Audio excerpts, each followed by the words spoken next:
Indian హిస్టరీలో యూరోపియన్ల రాక ఆంగ్ల రాజ్య స్థాపన గురించి ఇంపార్టెంట్ బిట్స్ చూద్దాం. ఫస్ట్ వన్, ఆటోమాన్ టర్క్లు కాన్స్టాంటినోపుల్ను ఎప్పుడు ఆక్రమించారు? క్రీస్తు శకం 1453లో భారతదేశానికి నూతన సముద్ర మార్గంను కనిపెట్టిన పోర్చుగీసు నావికుడు ఎవరు? వాస్కోడిగామా. వాస్కోడిగామా కాలికట్కు ఎప్పుడు చేరాడు? క్రీస్తు శకం 1498లో వాస్కోడిగామా సందర్శించిన కాలికట్ రాజు ఎవరు? జామోరిన్. భారతదేశానికి వర్తకానికి వచ్చిన తొలి యూరోపియన్లు ఎవరు? వారు ఏ దేశస్థులు? భారతదేశానికి వర్తకానికి వచ్చిన తొలి యూరోపియన్లు పోర్చుగీస్ వారు పోర్చుగల్ దేశస్థులు. పోర్చుగీస్ వారి మొదటి స్థావరాలేవి? కాలికట్, కొచ్చిన్, కన్ననూర్. ఇండియాలోని పోర్చుగీస్ స్థావరాలకు మొదటి గవర్నర్ ఎవరు? ఆల్మీడా. పోర్చుగీస్ వ్యాపారాన్ని విస్తరింపచేయడానికి ఆల్మీడా అనుసరించిన విధానానికి ఏమని పేరు? Blue water policy. పోర్చుగీస్ వారికి శత్రువులు ఎవరు? మొఘలు చక్రవర్తులు, మహారాష్ట్రులు, బహ్మనీ సుల్తానులు. పోర్చుగీసు వారికి వర్తకంలో మొదటి పోటీదారులు ఎవరు? అరబ్బులు. ఇండియాలో రెండో పోర్చుగీస్ గవర్నర్ ఎవరు?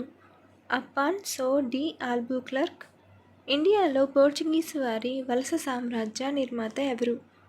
ఆల్బుక్లర్క్. ఇండియాలో పోర్చుగీస్ వారి వలస సామ్రాజ్యానికి రాజధాని ఏది? గోవా. ఇండియాలో పోర్చుగీసు వారి వలస సామ్రాజ్యానికి రాజధాని ఏది? గోవా. ఇండియాకు మొట్టమొదటగా వచ్చి చిట్టచివరిగా వెళ్ళిన ఐరోపా వారు ఎవరు? పోర్చుగీసు వారు. డచ్చి వారు ఐరోపాలో ఏ దేశస్థులు? హాలండ్ దేశస్థులు. భారతదేశంలోనూ తూర్పు ఇండియా దీవులలోనూ వర్తకం ప్రారంభించిన డచ్ సంఘం పేరేమిటి? United east India company. United east India company ఎప్పుడు స్థాపించబడింది? క్రీస్తు శకం 1602లో. డచ్ వారి భారతదేశ స్థావరములకు కేంద్రములేవి? పులికాట్, సూరత్, నాగపట్టణం. ఇండియాలో పోర్చుగీస్ల అధికారాన్ని విచ్ఛిన్నం చేసిన వారెవరు? డచ్ వారు. డచ్ వారు అంబాయిన్ హత్యలు జరిపినదెప్పుడు? క్రీస్తు శకము 1623లో. ఇంగ్లీష్ తూర్పు ఇండియా కంపెనీ ఎప్పుడు స్థాపించబడింది? క్రీస్తు శకము 1600. ఆంగ్లేయులు భారతదేశంలో తమ మొట్టమొదటి వర్తక కేంద్రాన్ని ఎక్కడ, ఎప్పుడు స్థాపించారు? ఆంగ్లేయులు భారతదేశంలో తమ మొట్టమొదటి వర్తక కేంద్రాన్ని క్రీస్తు శకం 1613లో సూరత్ వద్ద స్థాపించారు. క్రీస్తు శకం 1615లో ఇంగ్లాండు రాజైన మొదటి జేమ్స్ జహాంగీర్ కొలువుకు ఎవరిని రాయబారిగా పంపాడు? సర్ థామస్ రో. దక్షిణ ఇండియాలో ఇంగ్లీష్ వారు తమ మొదటి ఫ్యాక్టరీని ఎప్పుడు, ఎక్కడ నెలకొల్పారు? 1611లో మచిలీపట్నంలో నెలకొల్పారు. మద్రాసులోని సెయింట్ జార్జ్ కోటను ఆంగ్లేయులు ఎప్పుడు నిర్మించారు? క్రీస్తు శకం 1641లో. క్రీస్తు శకం 1639లో ఫ్రాన్సిస్ డే అనే ఆంగ్ల ఉద్యోగి ఎవరి వద్ద నుండి మద్రాసును అద్దెకు తీసుకున్నాడు? చంద్రగిరి పాలకుడైన శ్రీరంగరాయలు. 1661లో పోర్చుగీసు వారు బొంబాయిని ఎవరికి అర్నంగా ఇచ్చారు? రెండవ చార్లెస్కు.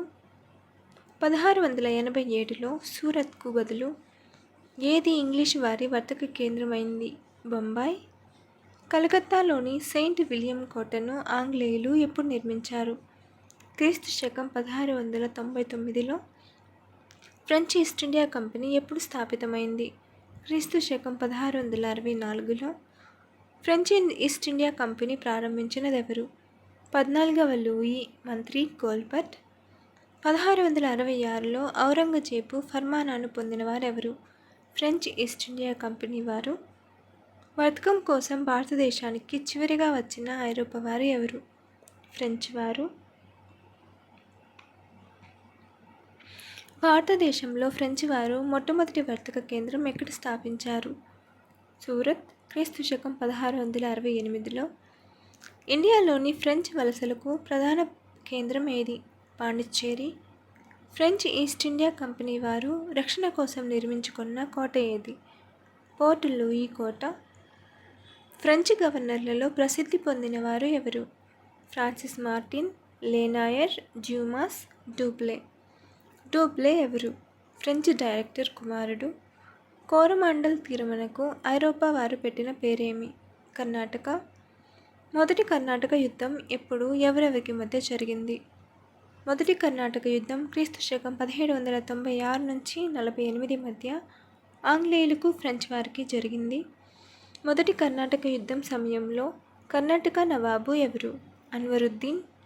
ఫ్రెంచ్ గవర్నర్ అయిన డూప్లే కర్ణాటక నవాబు సైన్యాన్ని ఏ యుద్ధంలో ఓడించాడు? క్రీస్తు శకము 1746లో జరిగిన శాంతోమ్ లేదా అటమార్ యుద్ధంలో ఓడించాడు.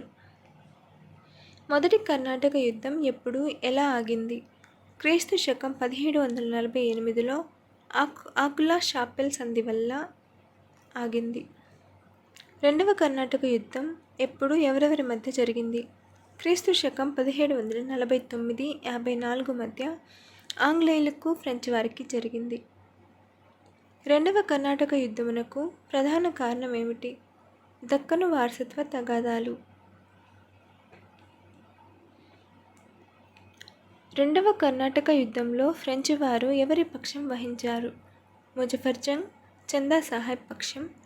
రెండవ కర్ణాటక యుద్ధంలో ఆంగ్లేయులు ఎవరి పక్షం వహించారు? నాదిర్ జంగ్, మహమ్మద్ అలీ. రెండవ కర్ణాటక యుద్ధం సమయంలో ఫ్రెంచ్ గవర్నర్ ఎవరు? డూప్లే. రెండవ కర్ణాటక యుద్ధ సమయంలో ఫ్రెంచ్ ఇంగ్లీష్ గవర్నర్లు ఎవరు? ప్లాయర్, సాండర్స్. మొదటి కర్ణాటక యుద్ధ ప్రధాన ఫలితం ఏది? భారతీయ సైనిక బలహీనత బహిర్గతమైనది. రెండవ కర్ణాటక యుద్ధ ప్రధాన ఫలితం ఏది?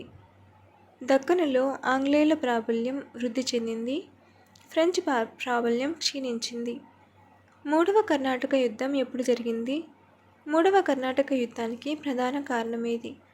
క్రీస్తు శకం 1756 సంవత్సరం 63 సంవత్సరాల మధ్య ఐరోపాలో జరిగిన సప్తవర్ష సంగ్రామం. మూడవ కర్ణాటక యుద్ధం సమయంలో ఫ్రెంచ్, ఇంగ్లీష్ గవర్నర్లు ఎవరు? Count de Lally French, Robert Clive English గవర్నర్లు. మూడవ కర్ణాటక యుద్ధ ప్రధాన ఫలితం ఏది? ఆంగ్ల రాజ్య స్థాపన, ఫ్రెంచ్ పరాజయం. క్రీస్తు శకం 1760లో జరిగిన వందవాసి యుద్ధం ఎవరెవరి మధ్య జరిగింది? విజేత ఎవరు? ఫ్రెంచ్, ఆంగ్లేయుల మధ్య జరిగింది. విజేతలు ఆంగ్లేయులు. భారతదేశంలో బ్రిటిష్ సామ్రాజ్యానికి పునాదులు వేసిన వాడెవరు? Robert Clive. ఆర్కాట్ వీరుడు అనే బిరుదు ఎవరికి కలదు? Robert Clive. Robert Clive French వారిపై సాధించిన మొట్టమొదటి విజయమేది? ఆర్కాట్ ముట్టడి. క్రీస్తు శకం 1752లో. ప్లాసీ యుద్ధం ఎప్పుడు, ఎవరెవరి మధ్య జరిగింది? క్రీస్తు శకము 1757లో బెంగాల్ నవాబైన సిరాజుద్దౌలాకు ఆంగ్లేయులకు మధ్య జరిగింది. ప్లాసీ విజేత బిరుదెవరికి కలదు? Robert Clive. ప్లాసీ యుద్ధానంతరం బెంగాల్ గవర్నర్ ఎవరు? Robert Clive.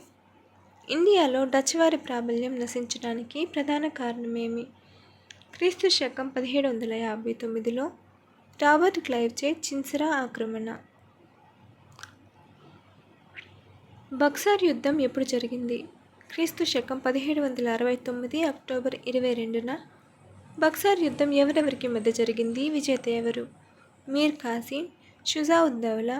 రెండవ షా ఆలం కూటమికి ఆంగ్లేయులకు విజేతలు ఆంగ్లేయులు.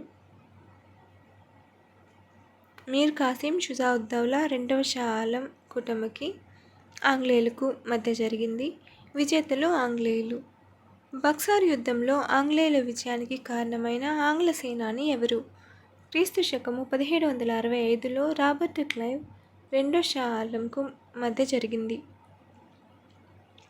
బెంగాలులో ద్వంద్వ పాలన ఎప్పటి నుండి మొదలైంది?